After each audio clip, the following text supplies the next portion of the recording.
Hello friends, this is Cliff, Boondock Mercantile. This isn't going to be your typical reseller video. Most reseller videos that are put out there seem to be put out there to help your business, help someone else's business. But really, how can you expect your business to be healthy when you are not healthy? So this, quite frank, is going to be a health related video. I'm going to put, before we get started, I'm going to put 4 food items up on the screen, and I want you to decide which one gives the highest surge in blood sugar. And if you want, rank them. Rank the 4 items, and we'll come back to it later on in the video. So we got 1 slice of whole wheat bread. We have 1 Snickers bar, 1 tablespoon of pure white sugar, and we got 1 banana. I want you to decide which one will give you the highest surge in blood sugar. And if you want to challenge yourself, rank them from the least surge to the worst, the highest surge.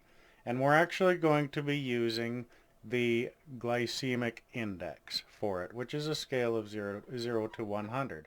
So, getting right down to it, as of January 1st, I weigh 340 pounds. That's absolutely disgusting. That's the heaviest I've ever been. I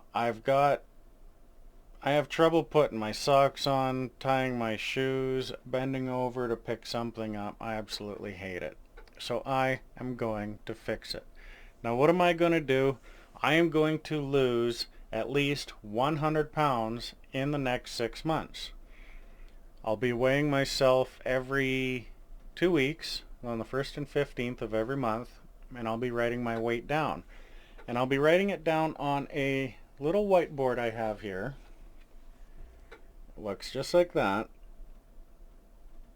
And you notice I left the end weight empty for a reason. Because I'm going to weigh myself and see what the end weight is. I originally put goal weight and then actually put a weight down, but I went against that. This board will be kept handy in the office here. I will make it available to anybody who asks to see it, see how my progress is going, because I feel putting myself out on YouTube makes me even more accountable, not only to myself but to all of my viewers who take the time out of their day to watch what I have to say. A before pic has been taken, and I'm not going to show it. I will not show it until I take a June 1st picture, and you'll see them side by side, where I've been and where I am now, kind of thing. And I am not going to emphasize any exercise during this next 6 months, because exercising when you're out of shape absolutely sucks. You're always sore, you're always worn out, you're always tired. You'll get tired of it before you see any results exercising while you're fat. So, as far as diet, what needs to be done? I am going to be getting rid of all grains and all sugars. Now, sugar, as we know, stores as fat. And in fact, it is one of the most addictive substances in the world. It lights up the same pleasure centers in your brain as cocaine, which illustrates just how difficult it is to get rid of it, to stop eating it. Grains contain carbs, carbohydrates. Carbohydrates convert to sugar, and sugar stores as fat. We are going to go back to that little quiz. Speaking of carbs and sugars and fat, we're going to go back to that little quiz at the beginning of the video that I had asked you to make a note, make a little mental note of what you think is the highest glycemic food on the screen. So I'm going to bring it up here. We had 1 slice of whole wheat bread, 1 Snickers bar, 1 tablespoon of pure white sugar, and 1 banana. Most people would pick either the sugar or the Snickers bar. And of course your lowest on the glycemic index, almost without question, is going to be your banana with a value of 54. The Snickers bar is next on the list with a glycemic index of 55. The tablespoon of pure white sugar is next in second place with a glycemic index of 68. And the biggest culprit on the list is that 1 slice of whole wheat bread with a glycemic index of 71. And that actually puts it on par with white bread. So thinking you're getting less of a sugar surge or even a little bit of a health benefit using whole wheat over white, that's really not the case. They both give you a big surge in blood sugar, putting your system under strain, at least for a little while. But you keep doing that and it's going to get nasty, because the diabetic if you look at the Diabetic Association's recommended diet, I absolutely, it makes me laugh. They recommend fruits and vegetables. Well, right off the bat, fruits and vegetables should not be on the same list. They are not the same. Fruits have been genetically engineered over time to be sweeter and sweeter. They recommend whole grains, and they recommend low-fat dairy.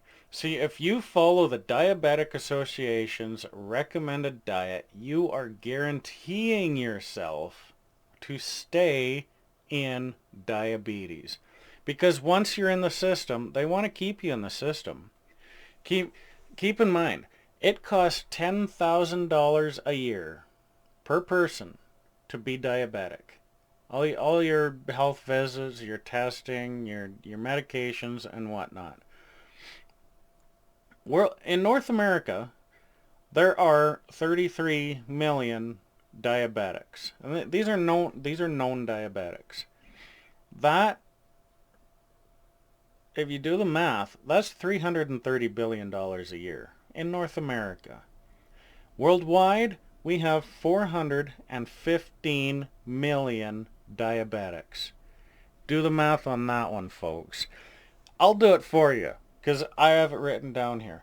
That is $4.15 trillion a year in diabetes. And that's not research. That's diabetes control, which is what they're doing. They're controlling it. So if you have anything to do with diabetic medication, do you have any incentive to tell people to get rid of grains and sugars and they will no longer be type 2 diabetic? If I sold insulin, I probably wouldn't even be making this video, to be honest with you. The problem is it's a for-profit healthcare system, and it's a scam. It truly is. They start you off with medication.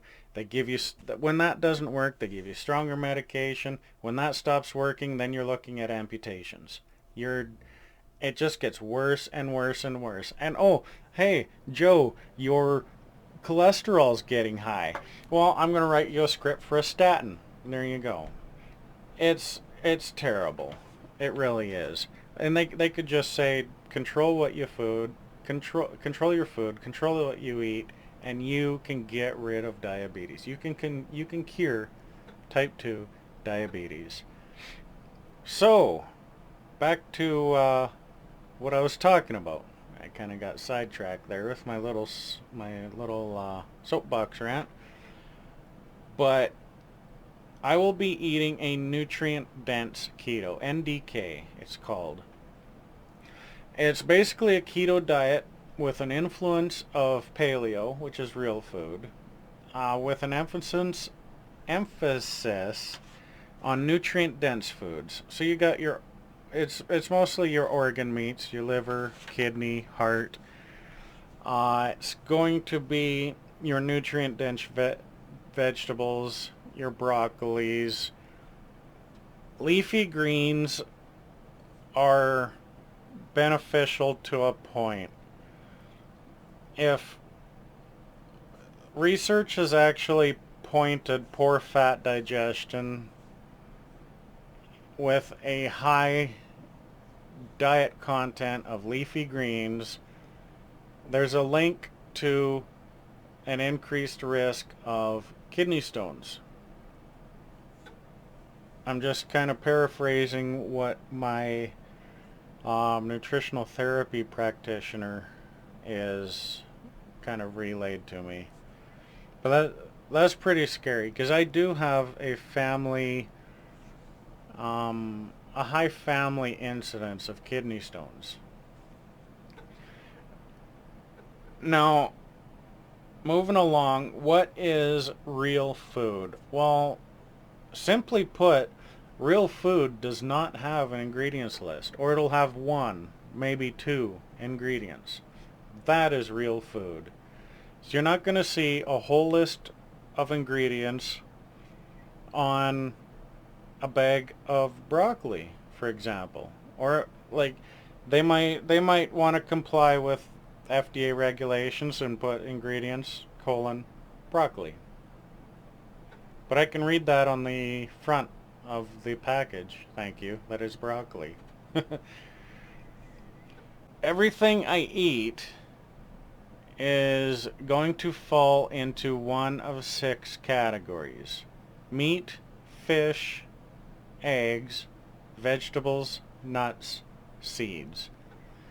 And there is going to be some berries in there. Blueberries, blackberries, strawberries.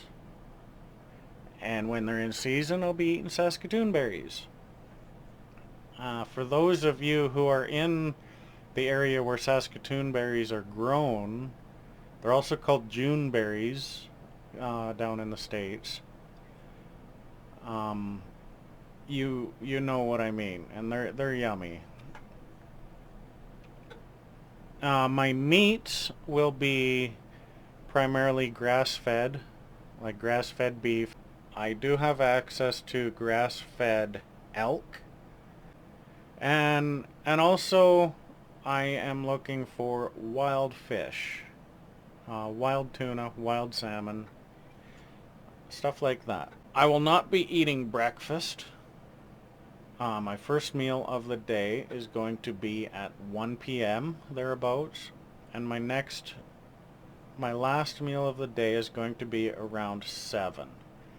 So I will be doing an intermittent fast every day from 7 p.m. till 1 p.m. the next day. And there are quite a few health benefits with intermittent fasting. And I won't be eating anything within 1 hour of going to bed. I'm going to finish off with some book recommendations. These are books that I am reading. The first book is called Wheat Belly. It is by the author is Dr. William Davis. Another one is Grain Brain by Dr. David Perlmutter. And the third book recommendation I've got is called Eat Fat, Get Thin by Dr. Mark Hyman. Those 3 books on Amazon.com and Amazon.ca. You're going to see a link for those in the description of the video, so be sure to check them out. So that concludes this video. I hope that you were able to learn at least one new thing.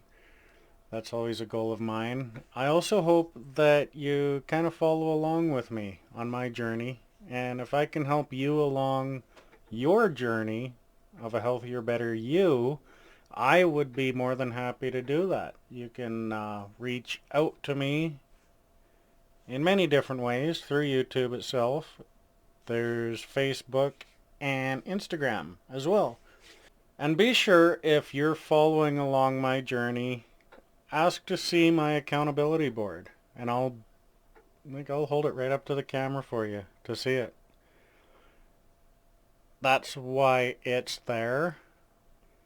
And I think if I can make myself accountable to all of you, that would even be better for me in this struggle of life that we call health. So I will see you on the next one. Thanks for hanging out.